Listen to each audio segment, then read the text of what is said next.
దేశవ్యాప్తంగా సంచలనం సృష్టించిన ఆపరేషన్ అక్టోబస్ ద్వారా హైదరాబాద్ సైబర్ క్రైమ్ పోలీసులు ఒక భారీ కుంభకోణాన్ని బట్టబయలు చేశారు.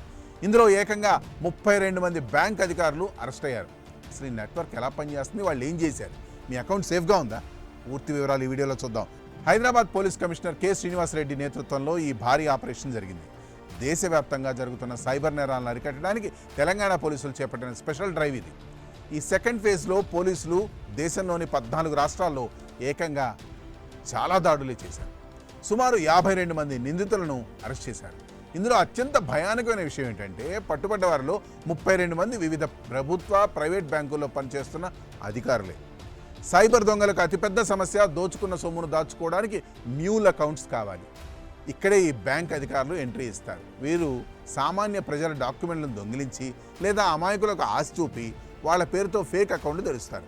ఆ తర్వాత కేవలం 15 నిమిషాల్లోనే కేవైసీ ప్రక్రియను పూర్తి చేసి కిట్లను సైబర్ దొంగలకు అందజేస్తారు. ప్రతి అకౌంట్కు వీళ్ళకి 1,00,000 నుండి 2 లక్షల వరకు కమిషన్ అందుతుంది. ఇందులో ఎస్బీఐ, హెచ్డిఎఫ్సి, ఐసిఐసిఐ వంటి అగ్రశ్రేణి బ్యాంకులకు చెందిన సిబ్బంది కూడా ఉండడం గమనార్హం. పోలీసుల దర్యాప్తులో ఒక షాకింగ్ విషయం అయితే వెలుగు చూసింది. ఈ ముఠా దాదాపు 100కు పైగా షెల్ కంపెనీలను సృష్టించింది. కేవలం ఒకే బ్యాంక్ మేనేజర్ ద్వారా సుమారు 150 కరెంట్ అకౌంట్లు ఓపెన్ చేయించి వాటి ద్వారా వందల కోట్ల రూపాయల సైబర్ నేరాల సొమ్మును విదేశాలకు మళ్లించారు.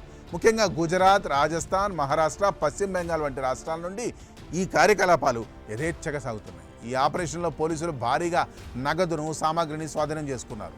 సుమారు 12 లక్షల పైగా నగదు, 70కి పైగా మొబైల్ ఫోన్లు, వందల సంఖ్యలో సిమ్ కార్డులు, చెక్ బుక్లు, డెబిట్ కార్డులు, అంతేకాకుండా దాదాపు 5 కోట్లకు పైగా నగదును వివిధ బ్యాంక్ అకౌంట్లో ఫ్రీజ్ చేశారు. ఈ వార్త విన్నాక మనం అందరం ఒక విషయం అయితే అర్థం చేసుకోవాలి. కేవలం అపరిచితులే కాదు, బ్యాంక్ సిబ్బంది అడిగినా సరే మీ వ్యక్తిగత వివరాలు కానీ, ఓటీపీలు కానీ ఎవరికీ ఇవ్వకండి.